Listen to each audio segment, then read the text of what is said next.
Hey everyone, this is my first interactive read aloud book lesson, and I did it for 3rd grade. I did it on the book How to Eat Fried Worms by Thomas Rockwell. I actually didn't know what to choose for a book for this lesson, and my boyfriend's like, How to Eat Fried Worms? I'm like, what? How to Eat Fried Worms?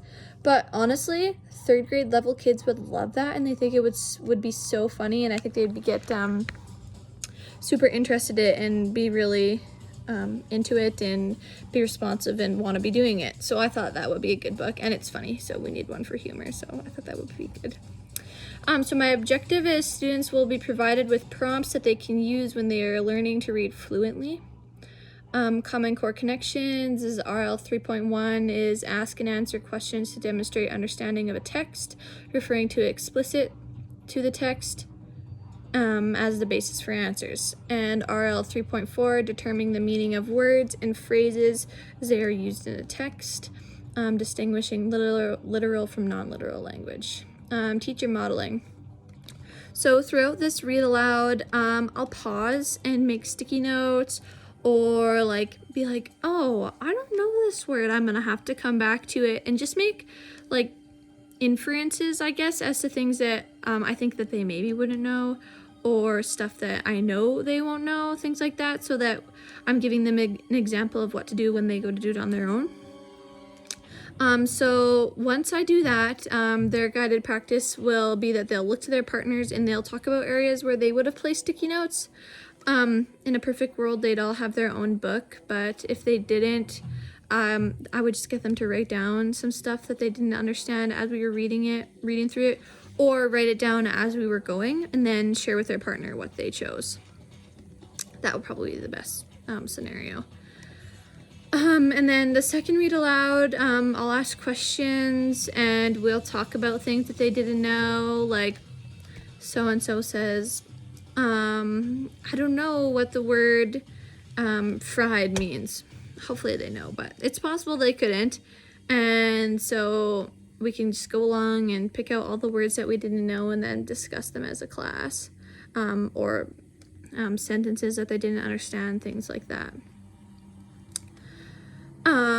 And then I'll introduce a reading and comprehension scale that they can use to use context clues to figure out what that means.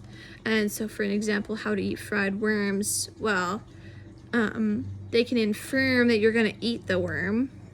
So they can probably use context clues to find out that fried means that that's a way to cook it.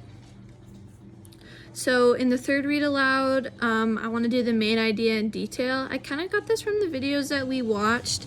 I thought this was super good to break it down. I think that if a child can read, but if they can't comprehend what they're reading, they're not doing themselves any good. So by doing this main idea in detail section in the third reading, they are able to pick out the main idea and have details to back it up. I also want them to learn the difference between fact and opinion. I think that a lot of kids struggle with that. They're like, oh, well, the book shows them that they're eating a worm, so it must be okay. Yeah, I guess, but lots of other people's opinions might differ from that. So I want them to be able to figure that out and have their own opinion and back up what the book's saying if there is any facts in there. It's not a fact that you should eat worms to be healthier, something like that, you know? Or maybe it is, I have no idea, but that's just an example. And then in the independent practice, after the third reading, they're going to do a chart where they do the fact and opinion, and they're going to put the facts on one side and opinions on the other, and then we're going to go together, do them together as a class and go over them. So for the wrap-up, students will be asked how the activities and discussion helped with their reading and comprehension. Ask them if they found it helpful to use context clues, or what better strategy they think could have worked. So maybe they learned a reading comprehension strategy from their parent that they want to share, or they saw some on the board that I had posted, on a bulletin board, ones that we're going to go through in the next week. stuff like that. I think it's just a good gateway into what your next lesson might be, because for me, we're doing 2 of these, so to have different strategies available for them would be perfect, because then when we're wrapping up and they're talking about this, they can say, oh, well, Miss Keeley, I saw that you can go back and reread, and that will help you understand. Yeah, you're right, and so on. So yeah, that's my first lesson plan for the humor book.